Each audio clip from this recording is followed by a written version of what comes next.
This is Dan Dicks here reporting for Press for Truth. Joe Biden is out, and it is highly expected that the DNC will announce that Kamala Harris is the new pick for the Democratic nominee to go up against Donald Trump in the 2024 selection. And you know, I can't help but marvel at how the American people still believe that they somehow get to choose who the president of the United States is going to be.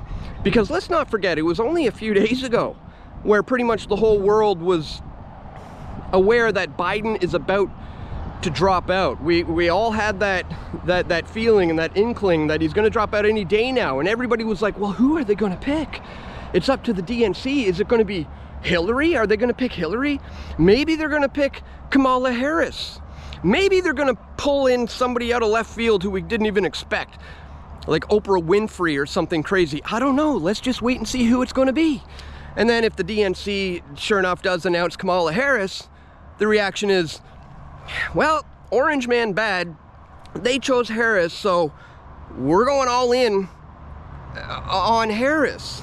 How do they not see that this is the illusion of choice?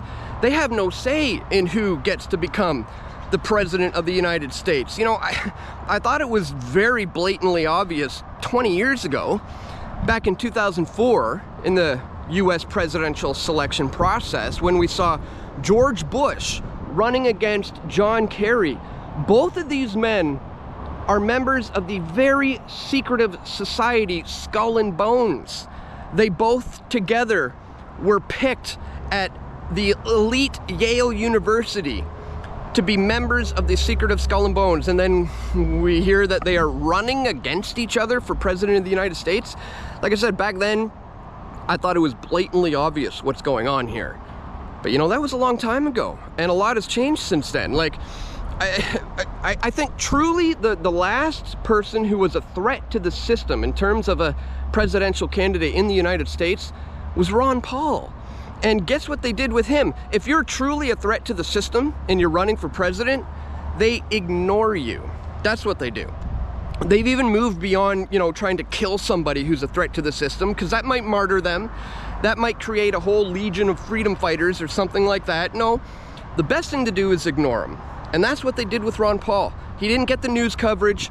He didn't get any of the attention that we're seeing these candidates get. And he slowly faded from the consciousness of the American people. But I think that's exactly what they do with these people, you know, who are a true threat to the system.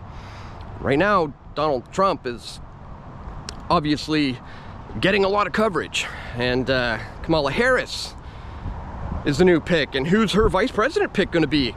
Don't know. Gonna have to just wait and see what the DNC says. It's a total scam. Democracy is an illusion, ladies and gentlemen. So I just wanted to bring that to your attention, because I thought it was blatantly obvious, but people seem to be caught up in the false left-right paradigm these days, and they really need to just check out, turn the TVs off, stop being manipulated by that, and, you know, just disconnect from the system and unplug from the matrix.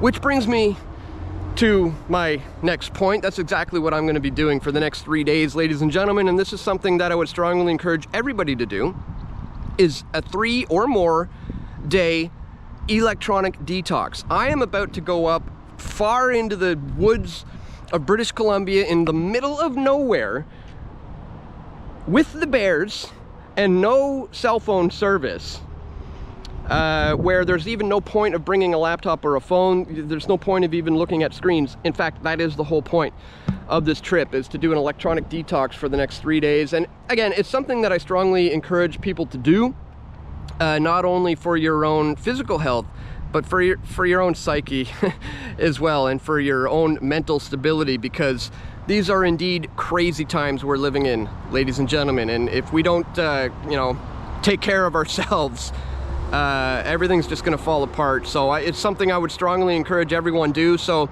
you're not going to be hearing from me for the next 4 days or so. It's going to take us a while to get there and get back, and we're there for 3 days. Wish me luck. I will be amongst the bears. I will not be able to contact anybody. But again, this is something that I would encourage everyone to do at least a couple of times a year for at least 3 days of absolutely zero screen time. You will thank me for it.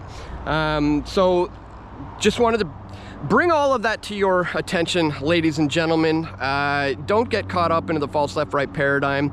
If you'd like to see my documentary film I made a while ago called The Democracy Deception, you can check the link in the description. I also have the Democracy Deception Part 2, What's the Alternative?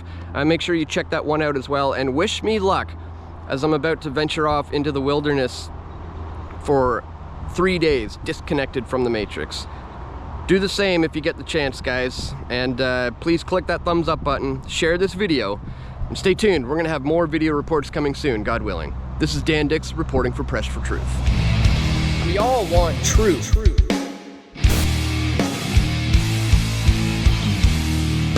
The truth will set you free.